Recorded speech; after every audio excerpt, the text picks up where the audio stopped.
তেলে ভাজা ছাড়াই পাকা তালের পান্তুয়া মিষ্টি। দেখো, দেখতে যতটাই সুন্দর হয়েছে আর করতেও কিন্তু ততটাই সোজা। জাস্ট অসাধারণ হয়েছে দেখতে। আর এই পাকা তালের সময় আসলে এই মিষ্টি অনায়াসে করা যেতেই পারে। নমস্কার বন্ধুরা, কেমন আছো সবাই? আশা করছি ভালো আছো। আমার আরও একটি নতুন ভিডিওতে সবাইকে অনেক অনেক স্বাগত আর ভালোবাসা জানাই। তো আজকে আবারও একটা নতুন রেসিপি নিয়ে চলে এসেছি। আর আজকের রেসিপিটা হচ্ছে পাকা তালের পান্তুয়া মিষ্টি। তেলে ভাজার ঝামেলা ছাড়াই এই পাকা তালের পান্তুয়া মিষ্টিটা বানাতে যতটাই সোজা, খেতে কিন্তু ততটাই সুন্দর। তো চলো তোমাদেরকে দেখাই কিভাবে এই তালের মিষ্টিটা আমি তৈরি করব। তোমরা প্রথম থেকে শেষ অবধি ভিডিওটা দেখতে থাকো। আশা করছি তোমাদের অনেক অনেক অনেক ভালো লাগবে। তো চলো যাই আর ভিডিওটা তোমরা দেখতে থাকো। মিষ্টিটা বানানোর জন্য প্রথমেই আমাদের লাগছে একটা পাকা তাল। তো এখানে একটা খুব সুন্দর মিষ্টি একটা পাকা তাল নিয়েছি। আর এখন এই পাকা তালটা পরিষ্কার করে ধুয়ে পাকা তালের যে পাল্পটা সেটা বের করে নেওয়া হবে। তার জন্য আমার মা এখানে পাকা তালটা ছাড়াতে বসে গেছে। এই পাকা তালের সিজন আসলে পাকা তালের কোনো আমরা রেসিপি করার সময় আমাদের কিন্তু পাকা তাল কিনে করতে হয় না। আমাদেরই বাড়ির এখানে প্রচুর পরিমাণে তাল গাছ আছে। তাই পাকা তালের কোনো কিছু রেসিপি করে খেতে ইচ্ছে করলে অনায়াসেই আমরা সহজেই পাকা তাল পেয়ে যাই। আর এই সবেই গাছে তাল পাকতে শুরু করেছে। তো ভাবলাম একটা তালের রেসিপি করা যাক। তো তাই জন্য এই নতুনত্ব একটি রেসিপি আজকে বানাবো বা তৈরি করব। তো ভাবলাম তোমাদের সঙ্গে শেয়ার করা যাক, তাই ভিডিওটা নিয়ে এসেছি তোমাদের সামনে। তো দেখো, এখানে আমার মায়ের খুব সুন্দর করে তালের খোসাগুলো ছাড়ানো হয়ে গেছে। এখন এই তালগুলো অল্প একটু করে জল দিয়ে ভালো করে চটকিয়ে এই যে একটা ছোট্ট ঝুড়ি দেখছো, এই ঝুড়িটার সাহায্যে তালের পাল্পগুলো বের করে নেবে। তো এখন অল্প পরিমাণে জল দিয়ে তালটা ভালো করে চটকিয়ে ওর পাল্পটা নরম করে নেবে, যাতে করে তালের আঁটি থেকে তালের পাল্পগুলো ছানার সময় সহজেই বেরিয়ে আসবে তালের পাল্প। তাই জন্য এখানে সুন্দর করে একটু অল্প পরিমাণে জল দিয়ে চটকিয়ে নিল। এখন এই ঝুড়িটা দিয়ে ঠিক এইভাবে এক হাত দিয়ে ধরে আর এক হাত দিয়ে এইভাবে তাল ছেনে নিচ্ছে। এতে করে কিন্তু তালের পাল্পটা খুব সুন্দর বেরিয়ে আসবে। আমরা তো ছোটোবেলা থেকে এইভাবেই তাল ছানতে দেখেছি। তালের পাল্পটা বের করে নেওয়ার এটা একটা সহজ পদ্ধতি বলতে পারো। এইভাবে কিন্তু তোমরা করে দেখতে পারো, তালের পাল্পটা কিন্তু সহজেই বেরিয়ে আসে। আমাদের কাছে কিন্তু এটাই সহজ মনে হয়। তো এখানে তালের সব আঁটিগুলো ছানা হয়ে গেছে আর কতটা তালের পাল্প বেরিয়েছে দেখো। একদম কতটা ঘন আর পিওর একদম তালের শাঁস বেরিয়ে গেছে। তো দেখো কতটা ঘন। তো চলো পরে কি করছি তোমরা দেখতে থাকো। তো একটা কড়াই বসিয়ে গ্যাসটা অন করে কড়াইটা গরম করে নিয়েছি। এখন দিয়ে দিচ্ছি ময়দা।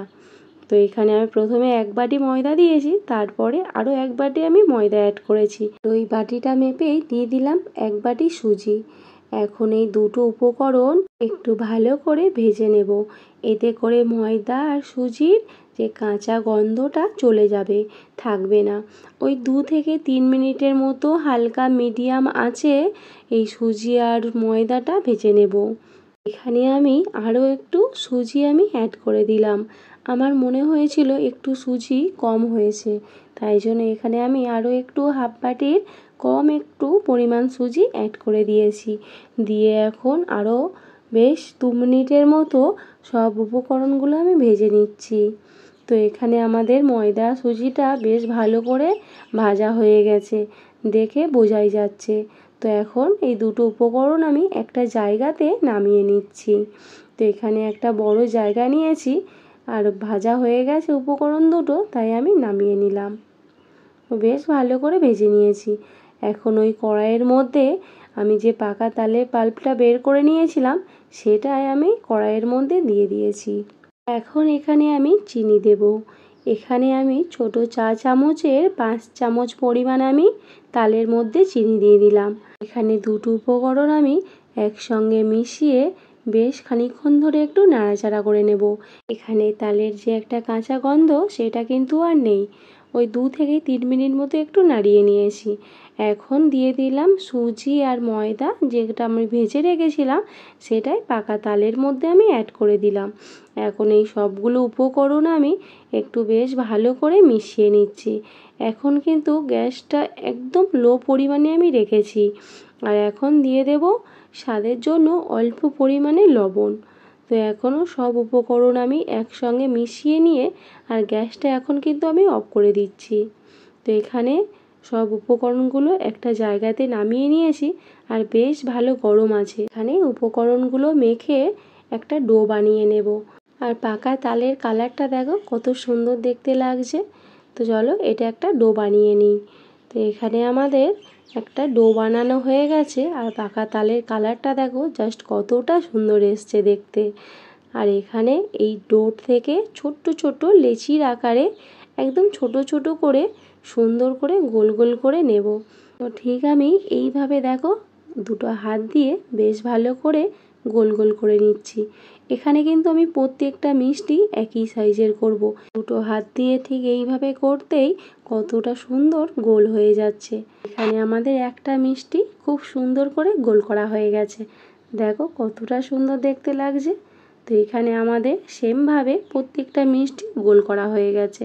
দেখো কতটা দারুণ দেখতে হয়েছে, কি সুন্দর দেখতে লাগছে। সবগুলো সেম পরিমাণের আমি গোল করে নিয়েছি। চলো পরে কি করছি দেখতে থাকো। তো এখানে গ্যাসটা অন করে একটা কড়াই বসিয়ে দিয়েছি আর এখন দিয়ে দিচ্ছি জল। তো এখানে আমি বেশ খানিকটা পরিমাণে কড়াইয়ের মধ্যে জল দিয়ে দিলাম। এখন জলটা আমাদের গরম হয়ে গেছে। একটা এই যে ছিদ্র ছিদ্রওয়ালা একটা জায়গা বসিয়ে দিয়েছি। আর এই জায়গার মধ্যে যে আমি মিষ্টিগুলো করে রেখেছিলাম তালের, সেই মিষ্টিগুলো আমি এখানে বসিয়ে দিচ্ছি। এক এক করে সব মিষ্টিগুলো আমি ঠিক এইভাবে বসিয়ে নিচ্ছি। এখানে তালের মিষ্টিগুলো আমি ওই আধ ঘন্টা মতো একটু বেশ ভালো করে সেদ্ধ করে নেব। মানে জলের ভাপেতে সেদ্ধ হয়ে যাবে। আমি কিন্তু তালের মিষ্টিগুলো জলের মধ্যে দিচ্ছি না, জাস্ট নিচেতে জল দিয়েছি কড়াইয়ে আর ওপরে এই যে ছিদ্রওয়ালা একটা গামলা বসিয়েছি বা জায়গা বসিয়েছি, এই যে ঢাকা দিয়ে দিলাম। এই ঢাকা দিলে নিচে থেকে জলের ভাপটা উঠে ভালোভাবে কিন্তু তালের মিষ্টিগুলো এখানে সেদ্ধ হয়ে যাবে। এদিকে তালের মিষ্টিগুলো সেদ্ধ হতে থাক আর এদিকে আমি একটা চিনির সিরাপ বানিয়ে নেব।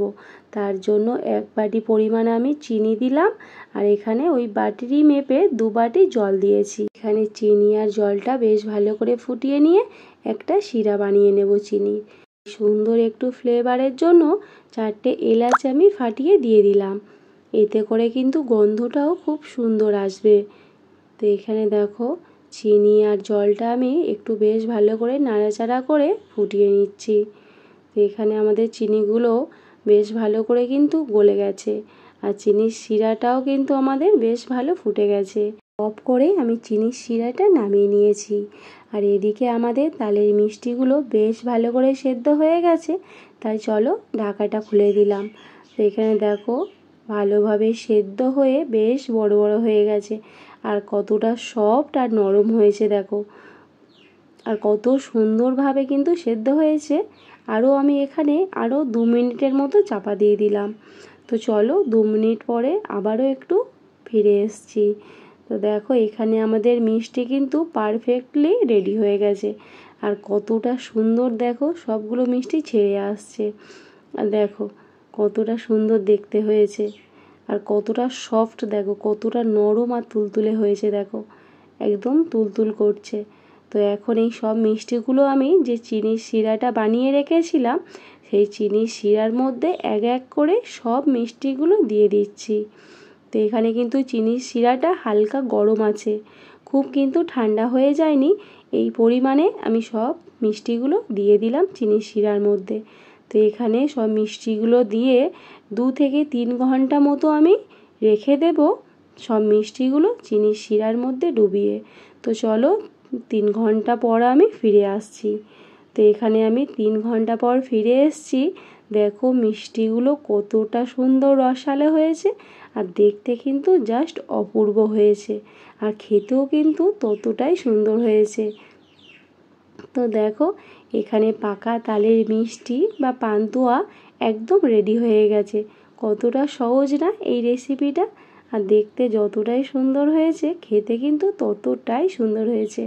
আর এই পাকা তালের রেসিপিটা তোমাদের যদি ভালো লেগে থাকে অবশ্যই একটা লাইক করে দিও।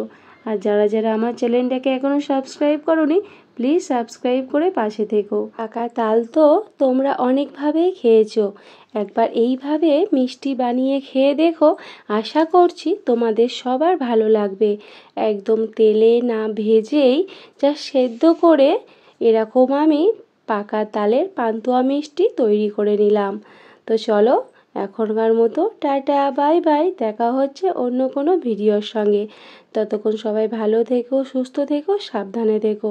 আর জাস্ট দেখতে দেখো কতটাই সুন্দর হয়েছে। একবার কিন্তু তোমরা এই রেসিপিটা ট্রাই করতেই পারো। দেখো পুরো কিন্তু বোঝাই যাচ্ছে না যেটা বাড়িতে তৈরি করা মিষ্টি। চলো এখনকার মতো টাটা।